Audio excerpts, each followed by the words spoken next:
जय श्री राम मित्रों। आज मैं एक वीडियो लेकर उपस्थित हुआ हूं आप सबके बीच, जिसका नाम मैं नवग्रहों की उपस्थिति और नवग्रहों का ग्रहों का प्रभाव के कारण की क्या उपस्थिति होती है। आखिर नवग्रह हमारे जीवन में किन किन विषयों को लेकर उपस्थित होते हैं और क्या क्या उनका प्रभाव होता है। जैसा कि आप सब जानते होंगे कि नवग्रह यानी सूर्य, मंगल, बुध, बृहस्पति, शुक्र, शनि, राहु और केतु, इन ग्रहों को नवग्रह कहा जाता है। नवग्रहों की उपस्थिति हमारे जन्म कुंडली में देखा जाता है और नवग्रहों की उपस्थिति के अनुसार ही मानव जीवन में उतार चढ़ाव की उपस्थिति होती है। तो जैसा कि आप सब जानते होंगे कि नवग्रह क्या है। नवग्रह हमारे वायुमंडल में उपस्थित, तारामंडल में उपस्थित जो ग्रहों की जो उपस्थिति बताई गई है, उन सभी में समयोचित विचार करने के उपरांत नवग्रह 9 ग्रहों की खोज किया गया और नवग्रह का खोज करके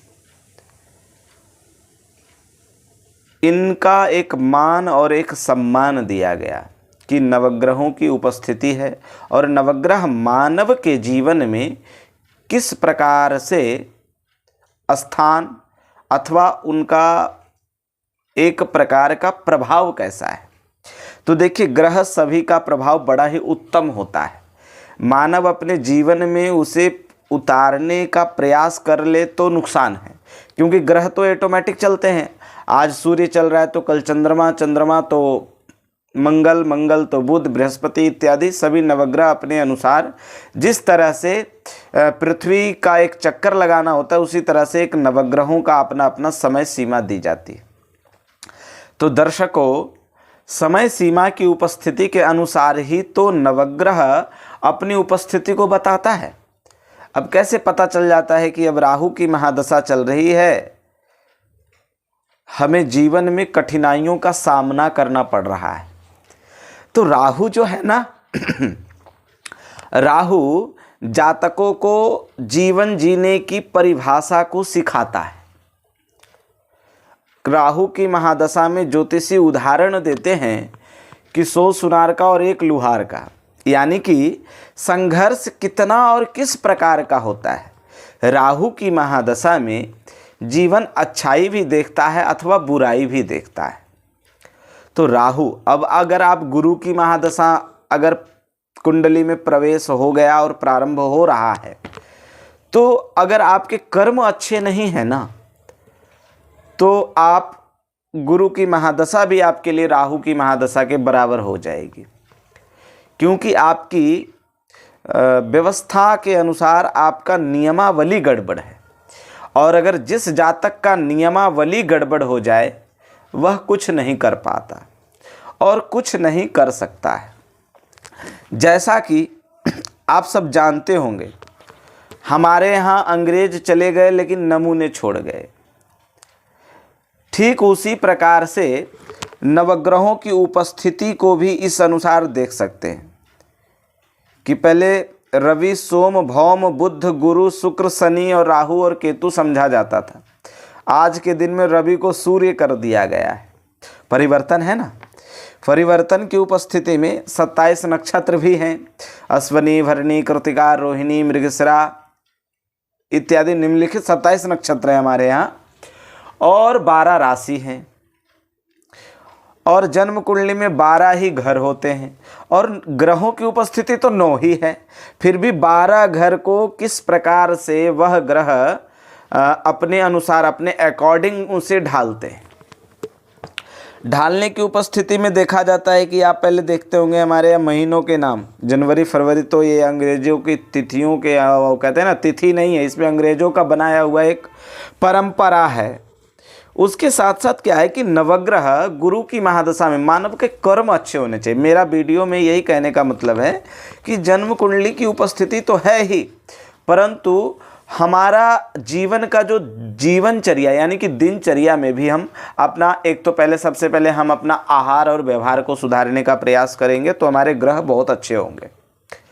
और पहले के समय में क्या होता था, जब सुबह, मैं गुरुकुल का छात्र हूँ, गुरुकुल में भी पढ़ा, तो गुरुजी कहते सुबह उठते ही अपने हथेलियों को दर्शन करो। कराग्रे वस्ते लक्ष्मी, कर मध्य सरस्वती, कर मूले स्थितो ब्रह्मा, प्रभाते कर दर्शनम। इस तरह से अपने हथेलियों का दर्शन करना चाहिए। फिर पृथ्वी पे पैर रखने से पहले समुद्र वसने देवी पर्वत स्थन मंडिते विष्णुपत्नी नमस्तुभ्यम पादस्पर्शम क्षमस्व में, पृथ्वी माता को प्रणाम करना चाहिए। फिर अपने गुरुजनों को प्रणाम करना चाहिए। आज के समय में ये परंपरा लुप्त हो गई है तो समस्या क्यों नहीं बढ़ेगी। आज पूरी दुनिया कोरोना महामारी के चपेट में और लपेट में चल रहे हैं, तो ये हमारे जो है ना दिनचर्या को, खोया हुआ दिनचर्या अगर वापस ले आते हैं तो उनके लिए कुछ नहीं है। हमने पहली लहर, दूसरी लहर, तीसरी लहर देख ली, लेकिन माँ भगवती की कृपा है कि जानकार भी सुरक्षित हैं और भगवती की कृपा हम सभी भक्तों के ऊपर निरंतर प्राप्त होता रहे। मैं तो प्रत्येक दिन माँ भगवती से यही प्रार्थना करता हूँ कि हे माँ भगवती, इन महामारियों का समूल नाश हो और सभी भक्तों के ऊपर अपनी कृपा बना करके रखे।